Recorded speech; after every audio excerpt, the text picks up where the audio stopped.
At 8:20 a.m., 10 minutes before H hour, pennants were hauled down from the control craft, and the first wave of amphibious tanks, covering an almost unbroken 8-mile line, began to move towards the shore, a distance of 4,000 yards, at a speed of 4 knots. They were preceded by gunboats firing enough rockets, mortars, and 40mm guns to saturate each prearranged 100-yard target square for up to 1,000 yards inland, with at least 25 rounds. The crescendo of the bombardment, noted Buckner on the El Dorado, culminating in the rocket discharge, was a magnificent spectacle. Following a minute behind the tanks was the first wave of assault troops in amphibian-tracked vehicles, or Amtraks, likened by Ernie Pyle to big trucks on tractor treads built cup-like, that propel them through the water, and the moment it touches bottom, it crawls along like a tractor. More followed at 10-minute intervals, with Wave 6 scheduled to leave before Wave 1 hit the beach. Pyle watched them go with a miserable and awful weight on his heart. "There's nothing whatever romantic," he reported, "in knowing that an hour from now you might be dead." The advance elements of 4 infantry divisions, a total of 12,000 men, were now heading for the shore, fearful of what awaited them.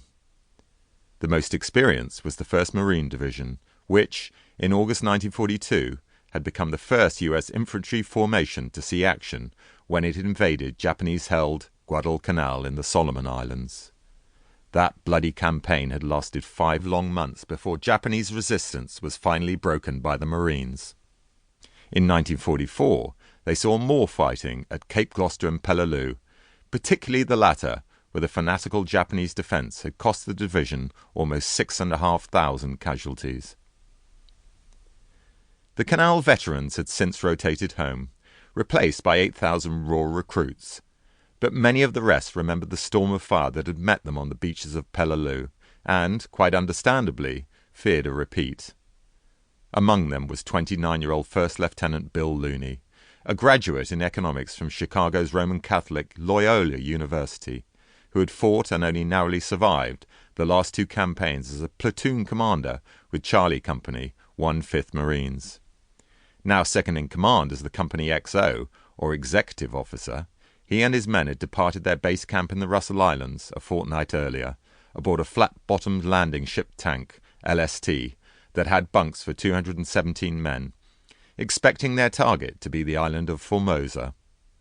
But after a 6-day stop at Alethi Atoll in the Western Caroline Islands, where they were met by the awesome, frightening sight of the totally gutted and listing aircraft carrier, the USS Franklin, which had been bombed by a single Japanese aircraft on the 19th of March, they finally learned the truth en route to Okinawa. Earlier that morning, after a great breakfast of steak and eggs, they had watched a battleship shoot down a Japanese kamikaze plane after every other ship in the harbour had tried and failed. It was as though the battleship had waited to see if the amateurs could handle it.